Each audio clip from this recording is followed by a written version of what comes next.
Hello everyone, welcome back to another beautiful video.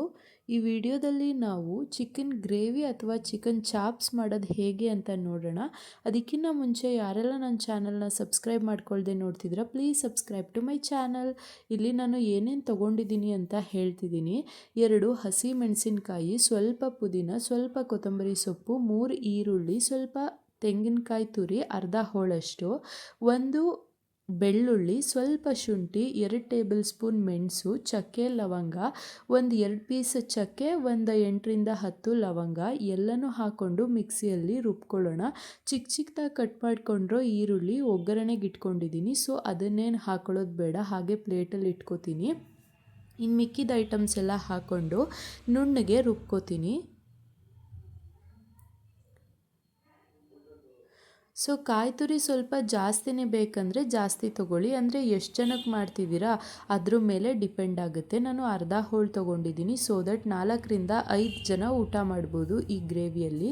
ನೋಡಿ ಇವಾಗ ರುಬ್ಕೊಂಡಿದ್ದೀನಿ, ಈ ರೀತಿ ಕಾಣಿಸುತ್ತೆ. ಇವಾಗ ಸ್ಟವ್ ಮೇಲೆ ಒಂದು ಪ್ಯಾನ್ ಇಟ್ಕೊಂಡು ಅದಕ್ಕೆ 5ರಿಂದ 6 ಟೇಬಲ್ ಸ್ಪೂನ್ ಎಣ್ಣೆ ಹಾಕ್ಕೊಂಡು ಈರುಳ್ಳಿ ಹಾಕ್ಕೊಂಡು ಫ್ರೈ ಮಾಡಬೇಕು. ಗೋಲ್ಡನ್ ಬ್ರೌನ್ ಬಂದಮೇಲೆ ಚಿಕನ್ ಹಾಕೋಬೇಕು. ಸೊ ಏನಪ್ಪ ಇದು ಎಣ್ಣೆ ಈ ಕಲರ್ ಇದೆ ಅಂತ ಅನ್ಕೋಬೇಡಿ, ನೆನ್ನೆ ಕಬಾಬ್ ಮಾಡಿದ್ದೆ, ಅದೇ ಎಣ್ಣೆ ಇತ್ತು, ಅದನ್ನೇ ಯೂಸ್ ಮಾಡ್ಕೋತಿದ್ದೀನಿ ಚಿಕನ್ ಆಗಿರೋದ್ರಿಂದ. ಇಲ್ಲಿ ನೋಡಿ ಅರ್ಧ kg ಅಷ್ಟು ಚಿಕನ್ ತೊಗೊಂಡಿದ್ದೀನಿ. ಸೊ ಇದನ್ನು ತೊಳ್ಕೊಂಡು ಚೆನ್ನಾಗಿ ಫ್ರೈ ಮಾಡ್ಕೋಬೇಕು. ಓಕೆ, ಇದಕ್ಕೆ 2ರಿಂದ 3 ಟೇಬಲ್ ಸ್ಪೂನ್ ಉಪ್ಪು ಹಾಕ್ಕೊಳ್ಳಿ. ನಾನಿಲ್ಲಿ 2 ಟೇಬಲ್ ಸ್ಪೂನ್ ಹಾಕ್ಕೊಂಡಿದ್ದೀನಿ. ಕಡಿಮೆ ಆದರೆ ಆಮೇಲೆ ಲಾಸ್ಟಿಗೆ ನೋಡಿಬಿಟ್ಟು ಹಾಕ್ಕೊಳ್ಳೋಣ. ಸೊ ಇವಾಗ ಹಾಕ್ಬಿಟ್ಟು ಚೆನ್ನಾಗಿ ಫ್ರೈ ಮಾಡಬೇಕು. ಇದನ್ನು ಹಸಿ ವಾಸನೆ ಎಲ್ಲ ಹೋಗಬೇಕು.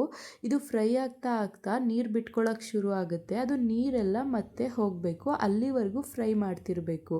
ಸೊ ಇವಾಗ ಫ್ರೈ ಆದಮೇಲೆ ರುಬ್ಕೊಂಡಿರೋ ಮಸಾಲಾನ ಇದರೊಳಗಡೆ ಹಾಕ್ಕೊಳ್ಳೋಣ. ಹಾಕ್ಕೊಂಡು ನಿಮಗೆ ಯಾವ ಹದಕ್ಕೆ ನೀರು ಬೇಕು ಹಾಕ್ಕೊಂಡು ಸ್ವಲ್ಪ ಮಿಕ್ಸ್ ಮಾಡ್ಕೊಳ್ಳಿ.